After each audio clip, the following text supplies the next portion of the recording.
What is up, y'all? This is the RC Nerd. Welcome to episode 3 of the Traxxas S-maxx rebuild.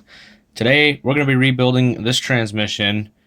And if you've never done one of these things, then I suggest you pay close attention and follow closely because these can get complicated. This particular one seems that they've eliminated reverse. As you can see, there's a screw right here. Normally, there's going to be a linkage coming out from like right here, or maybe it's right there.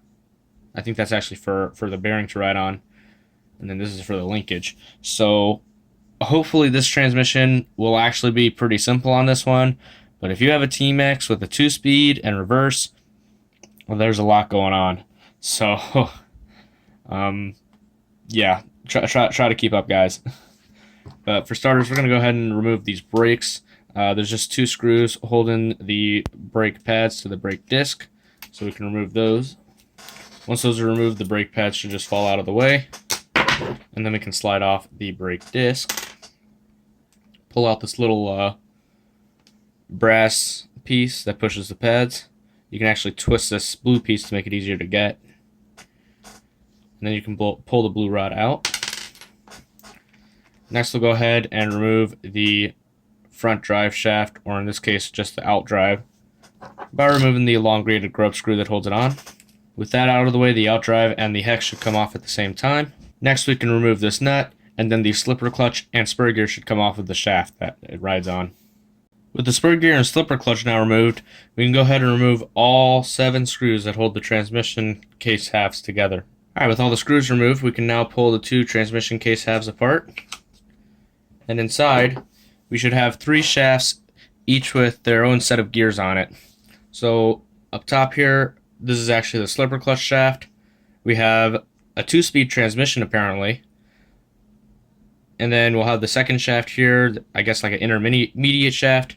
We'll have 2 sets of gears down there, and one of them will have a clutch on it. And then that drives this middle gear here, which drives this shaft, which has a drive shafts on it. And then this extra gear here is actually for the reverse gear, which this doesn't have, so we don't really need to worry about that too much. I don't know why it's still in here, probably just a placeholder. Maybe he didn't want to buy the little spacer or whatever that's supposed to go on there. Pretty sure there's usually a spacer. At any rate, we can go ahead and start pulling this out, so let's go ahead and pull out the driven gear, the intermediate shaft, and then the slipper clutch shaft. And now, before we mess with those gears anymore, let's go ahead and get these bearings out because we're going to need to check them. You can just use a screwdriver to push out the ones that you can get to from the outside.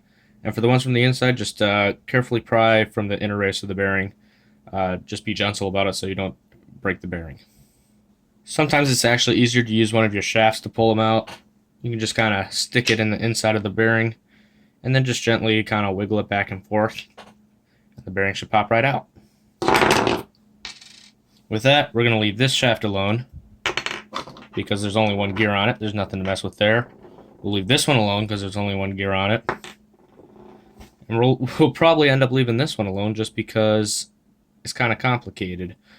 Basically, there's like a clutch in here so that when the transmission gets to a high enough speed, or at least these gears got up to a high enough RPMs, the dog ears will fling out, grab the clutch, and it'll make it engage the second gear set and go even faster. Does that make sense? Alright, to get this set of gears apart, we're going to go ahead and remove this grub screw, and then we should be able to slide off this bottom gear. Now this next gear, as you can see, just slides right off the shaft. Okay, once you get that second gear off, you should be able to just push this shaft, and the center will pop out like so.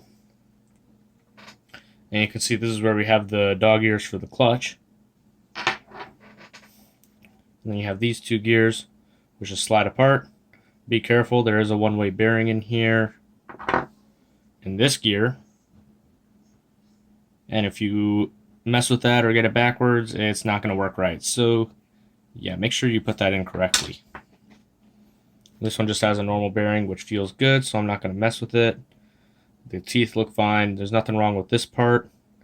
If you look inside, nothing too exciting. This one-way bearing should be able to rotate as well, so I'm just going to go ahead and slide it back onto the shaft, and then if we spin it one way, it should be able to spin, but if we spin it the other way, it should lock like so. And as you can see, that's working perfectly, so there's nothing wrong with that. And then finally, we can just check that this dog ear is not stuck in place. We'll just grab a flathead screwdriver, pull it out like that, and as you can see, it pulls right out and snaps right back into place. Nothing wrong with that, so there's no reason that this 2-speed shouldn't be working. I'm just going to go ahead and put it back the way it was before. Go ahead and slide these gears together. Looks like this little peg here needs to go into the back of the smaller gear. Slide our shaft back through, push it in all the way. Slide our middle gear back into place, and it looks like the washer fell off. Make sure you don't lose that. Put that on, put the gear on, and then we can take the smaller gear. Make sure you line up the hole on the gear with the hole on the shaft. We'll slide those together. And as you can see, the star patterns should line up. And then we can reinstall the screw that holds this gear in place. With all that back together, we can go ahead and clean up our transmission case and our bearings. For the bearings, I'm just going to take some paper towels with rubbing alcohol on them and just kind of wipe them off. You want to make sure that they all rotate freely. We actually feel like they do, so I don't think there'll be an issue at all. If you have any bearings that are seized up, you can actually take a X-Acto knife, carefully stick it in the inside edge of the rubber shielding, and just kind of pry up. That should pop out.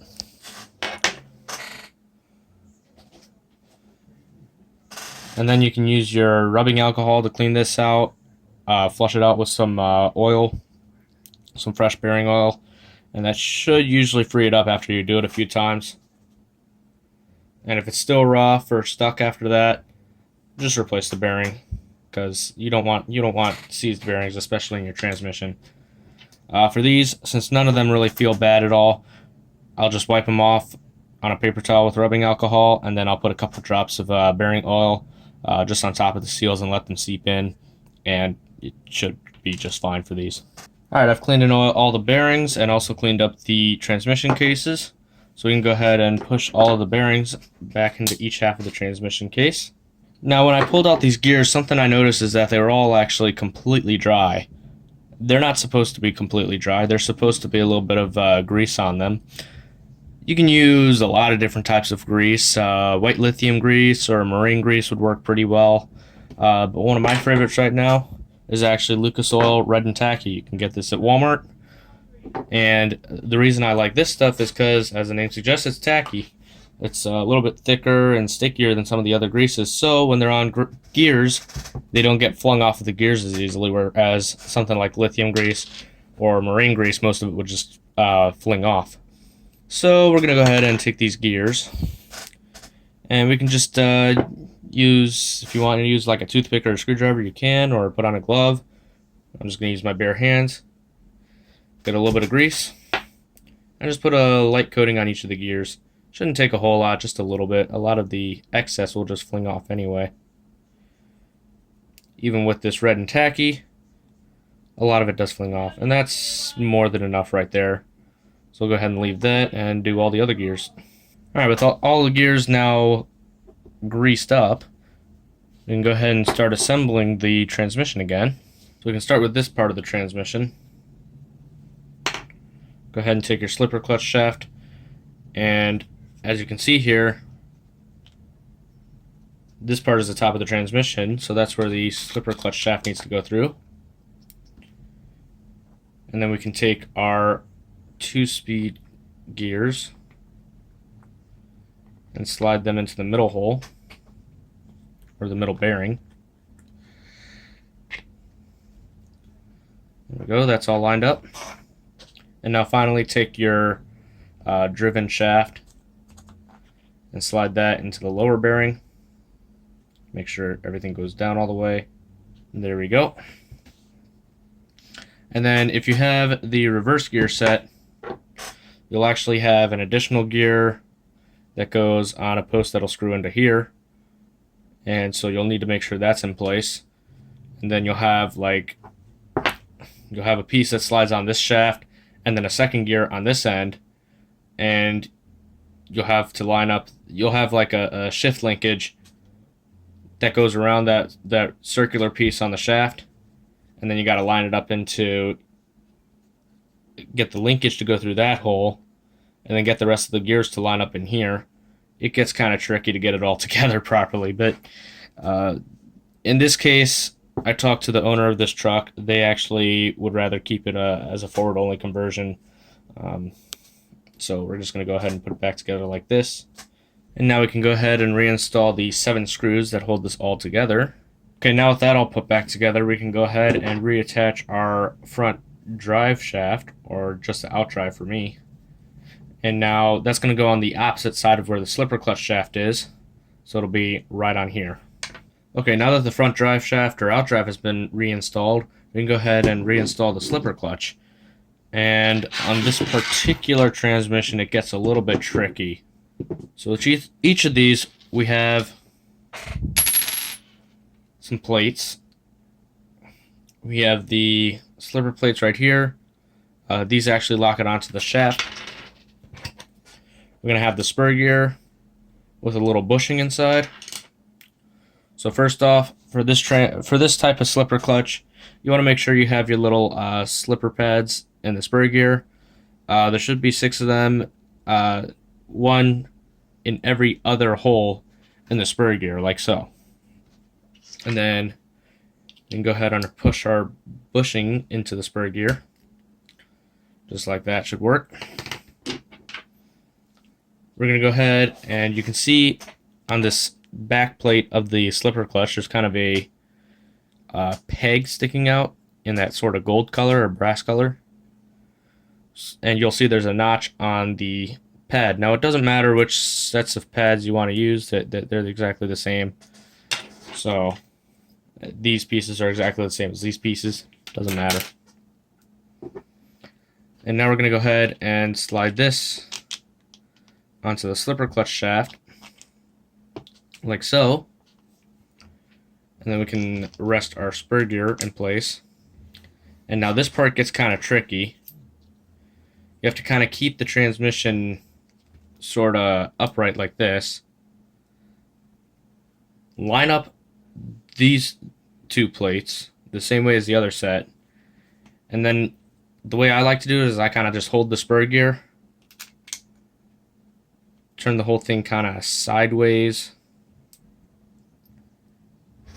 And you can see why this gets tricky. These plates don't like to stay put. But we're going to go ahead and slide the other set of plates into place.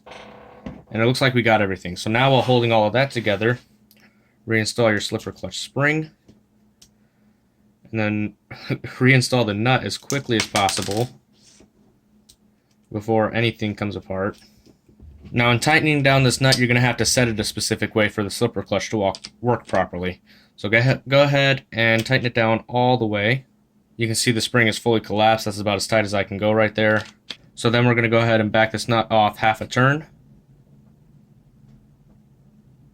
Like so. I think I'm actually going to go ahead and reset this. This looks a little too tight. So there, the spring's collapsed all the way, and then back off half a turn, and now your slipper clutch should work properly. It should allow the spur gear to spin a little bit when you hit a bump or if you're taking off really hard, but it should lock up tight once you get moving. So with that done, we can go ahead and put on our brakes. To do that, we can go ahead and take this piece, and you don't really have to do this, but I'm going to go ahead and put a real light coat of white lithium grease on this. It helps to keep this turning freely. Sometimes they get stuck in here, and then the brakes don't always want to return very well. It actually feels pretty good on this one, but a small bit of grease won't hurt. But if you're going to put some grease on this, just make sure it's a really light coat, like a skim coat, because if you get a lot of grease, it's going to make a mess. And you can barely even see the grease on there, which is fine. That is all it needs. So we're going to go ahead and stick this into place. Make sure the flat edge faces out this little hole. And then we can put in our little spacer. Now we're going to slide the disc into place. And when you're looking at the disc, you just want to make sure that it's pretty much flat and no excessive wear or breakages. This one looks good enough. It's a little worn, but not too bad. And then next we're going to take these brake pads, or brake plates in this case. You can use the new side if you want, especially if one side's like heavily worn. In this case, they don't look that bad. If you feel them, they're actually, in my case, they feel really smooth. It feels like one piece. It's not like there's deep grooves in it or anything, so I'm not concerned. And I'd rather keep this looking clean. So I'm going to install them exactly the way they were. So what you'll do is take your screw, put it in one of the plates, and then go ahead and slide the other plate onto the screws as well. Okay, now with both of the pads on the one screw, we're going to go ahead and kind of slide one pad under the brake disc with the other one still over it. And then we can get this screw into the hole on the right side. And then once we get that one started, we'll put in the other screw. It's a bit tricky to line up, but you should be able to get it with enough perseverance. Alright, now don't screw your screws all the way in just yet. What you'll want to do is screw them both in evenly as you can get it. And then kind of hold the plates back like I'm doing. And then get each screw head kind of just touching the first plate. But we're not going to want to leave it there. This actually isn't too tight, but I can feel it dragging a little bit, so we're going to go ahead and back off each screw about a quarter turn at a time. And we'll just keep backing it off slowly until the brake disc moves freely. As you can see, there's a little bit of, might be hard to see, but there's a little bit of play in there. So that should be good. If the brakes aren't being applied at all, this should be able to move freely. Maybe back off this one just a little bit more.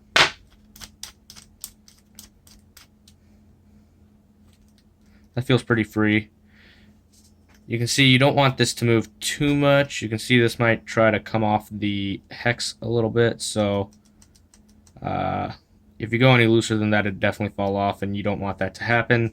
It could strip it out or break this brake pad or brake disc. So yeah, I wouldn't go any looser than that, but it should work fine.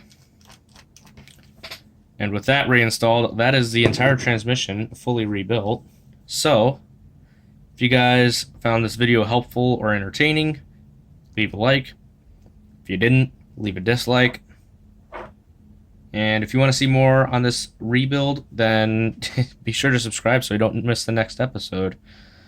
But for now, I'll see you all later. Bye.